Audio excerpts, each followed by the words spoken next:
तो हेलो बच्चों, जय श्री राम। आप सभी का स्वागत है आज की एक और धमाकेदार वीडियो में।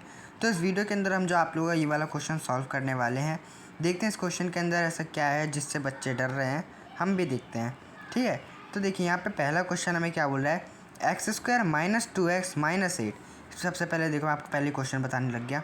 पहले क्वेश्चन पढ़ते हैं ना, आपको पहले क्वेश्चन पढ़ना चाहिए, अच्छे से उसको समझना चाहिए। ऐसा नहीं कि उसको पढ़ लिया उसे ध्यान में लगाते रहो, ऐसा नहीं करना। ठीक है, इसको पढ़ना है पहले।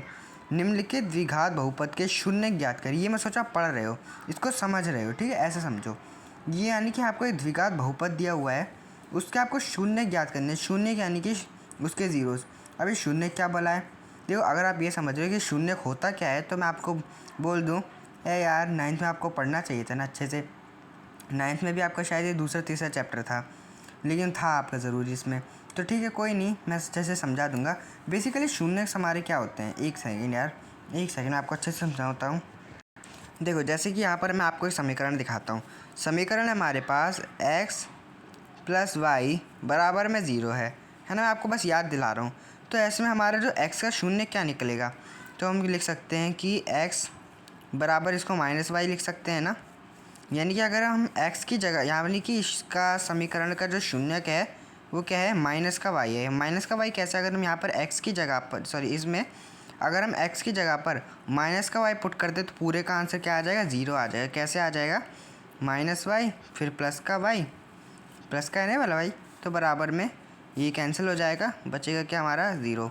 तो इसी चीज़ को हम क्या बोलते हैं, शून्यक बोलते हैं। तो वही चीज़ हमें इसमें पूछ रहा है, बोल रहा है कि इसके अंदर जो शून्यक है वो ज्ञात करना। आप कहोगे भैया इसके अंदर और जो मैंने दिखाया उसके अंदर तो बहुत डिफरेंस है, वो समीकरण अलग है और ये अलग है। तो भैया आपको बता दूं कि आप लोगों को यार ये 9th अच्छे से करना चाहिए था, वैसे कोई नहीं। तो इसके अंदर जो है से हम इक्वेशन बोलते हैं, क्वाड्रेटिक इक्वेशन, इसको हम ज़रा अच्छे से समझेंगे। ठीक है, इस वीडियो में आपको अच्छे से समझा दूंगा। इसको जो है मिडल स्प्लिट टर्म मेथड से हम लोग जो है सॉल्व करेंगे, यानी कि बीच वाली संख्या को जो है हम लोग इसमें चेंज कर देते हैं, यानी कि मतलब एक अलग फॉर्म में लिख देते हैं। कैसे लिखेंगे, यहाँ पर देखिए पहले तो हमें इसका शून्य ज्ञात करना रहेगा। ठीक है, कोई नहीं, शून्य ज्ञात करने के बाद इसके शून्यकों और गुणांकों के बीच संबंध की सत्यता भी जांच करनी है। इसके अंदर आप लोगों को अल्फ़ा बीटा के बारे में थोड़ा सा जानने को मिलेगा। ठीक है, बेसिकली आपको यहाँ पर अल्फ़ा और बीटा को फाइंड करना है। तो ये सारी जानकारी आप लोगों को बस रखनी है और आप देखिए क्वेश्चन कैसे सॉल्व करते हैं। वैसे वाला क्वेश्चन बहुत ज़्यादा आसान है, लेकिन यहाँ पर कोई भी संख्या नहीं है तो हम 1 मान लेते हैं। ठीक है, क्योंकि जहाँ कुछ नहीं होता वहाँ पे हम 1 रख लेते हैं। तो अब इसको देखिए हम कैसे लिख सकते हैं, x² माइनस में, अब इसको जो है थोड़ा सा दूर छोड़ दो। ठीक है, -8 लिख दो यहाँ पर। ठीक है, अब जगह छोड़ दी। इसके लिए आप क्या करना है, इस बार पहली संख्या की मल्टीप्लाई कर दी, नहीं लास्ट वाली संख्या में। कितना आंसर आ जाएगा आप लोग का, 8x² आ जाएगा। ठीक है, लेकिन यहाँ पे मैं खाली 8 को ले लेता हूँ। फिर क्या करना है, आप लोग उसका एलसीएम ले लेना है, कुछ जैसे मैं ले रहा हूँ। ठीक है, राइटिंग पे ध्यान मत देना। तो यहाँ पर देखिए 2 2 2, ठीक है 2 आ गया। अब हमको क्या करना है, इन्हीं 3 संख्याओं का इस्तेमाल करके -2 लेकर के आना है। और याद रखें कि बाहर का जो साइन है ये ऐसे रहेगा। अच्छे से समझाने के लिए इसको मैं ऐसे कर देता हूँ। ठीक है, अब इसको देखो हम कैसे लिख सकते हैं, 2 दूनी होता है 4, 2 दूनी 4 और 4 में से 2 माइनस करेंगे तो कितना आ जाएगा हमारा, 2x आ जाएगा, लेकिन हमें चाहिए माइनस का। तो मैं लिख सकते हैं 4x माइनस का 2x।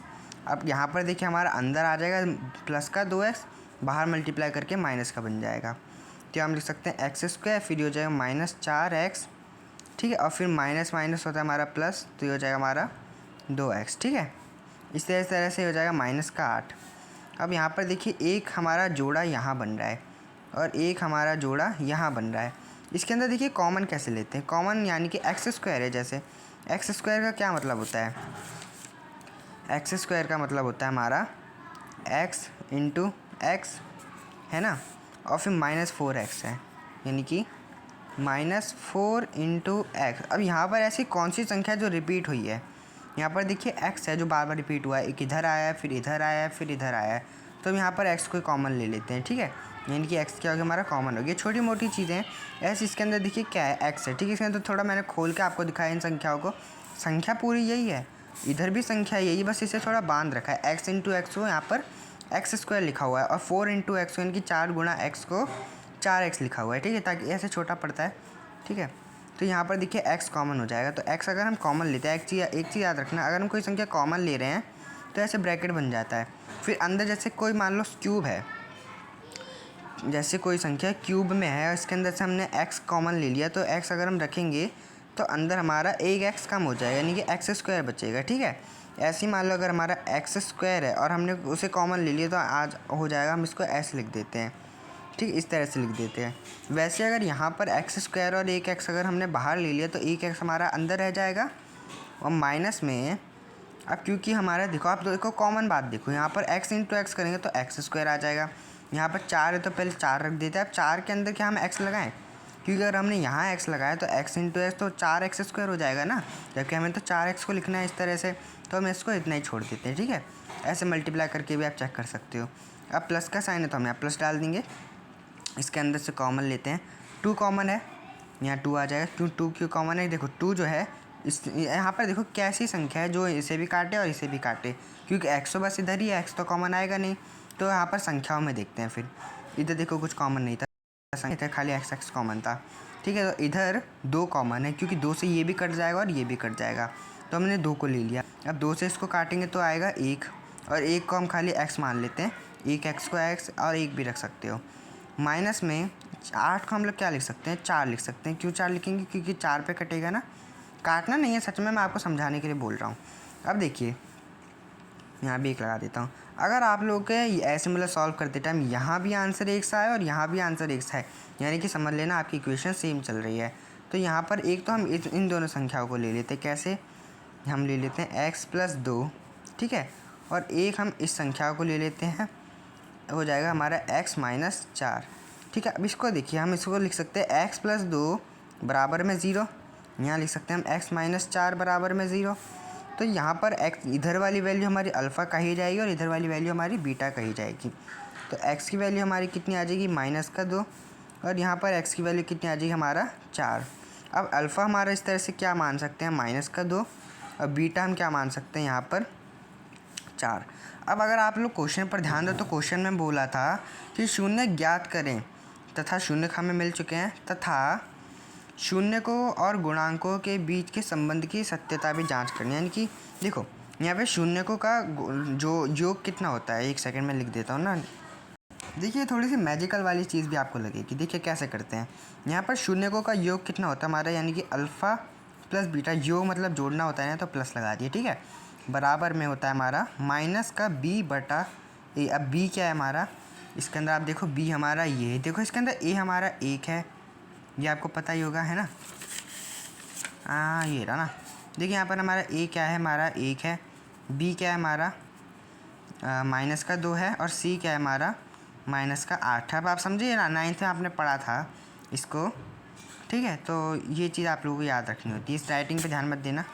ठीक है, तो यहाँ पर देखिए इस तरह से हम लिखेंगे, तो अल्फ़ा हमारा कितना है -2, फिर प्लस में 4 है। ठीक है, तो बराबर में हो जाएगा -b, यानी कि -b कितना है हमारा, देखिए b है हमारा -2, तो यहाँ हम रख देंगे -2, और a कितना है हमारे पास, a है हमारे पास 1। ठीक है, तो ये हो जाएगा, यहाँ पर देखिए माइनस प्लस होता है माइनस, तो 2 आ जाएगा, क्योंकि माइनस की संख्या बड़ी है तो प्लस ही रहने देंगे। ठीक है, यानी कि अगर ये प्लस का होता और ये माइनस का होता तो यानी कि माइनस संख्या जो है हो जाती है, तो यहाँ पर फिर माइनस का आ जाता है। ठीक है, तो यहाँ बराबर में देखिए माइनस माइनस हो जाएगा हमारा प्लस। अब बटे में कुछ भी अगर मान लो ऊपर कोई भी संख्या है, ठीक है, बटे में 1 लगा हुआ है तो उसका मतलब होता है वही संख्या है। ठीक है, ये चीज़ याद रखना है। तो 2 बराबर 2 हो गया, एक चीज़ तो ये हो गई हमारी। अब दूसरी चीज़ क्या है हमारा, ठीक है, यहाँ पर जो हमारा शून्य को का गुणनफल बोल रहा है, यानी कि अल्फ़ा गुणा में बीटा बराबर होता है c/a। अब ये वाला फॉर्मूला भी बड़ा आसान है, c आपको पता ही क्या है। तो अल्फ़ा हमारा कितना था -2, गुणा में बीटा हमारा क्या था 4, और c हमारा क्या है -8 बटे में a हमारा क्या है 1 है। तो इसको अगर आप करोगे तो आ जाएगा -8 बराबर में हो जाएगा हमारा -8। 1 है ना नीचे, कोई फ़र्क नहीं पड़ता। ठीक है, तो यानी कि यहाँ भी हमारा आंसर कितना आ रहा है, सेम आ रहा है, और इधर भी सेम आ रहा है। तो आप लोग को इस तरह से इसको सॉल्व करना था। बाकी क्वेश्चन भी आप कर सकते हैं।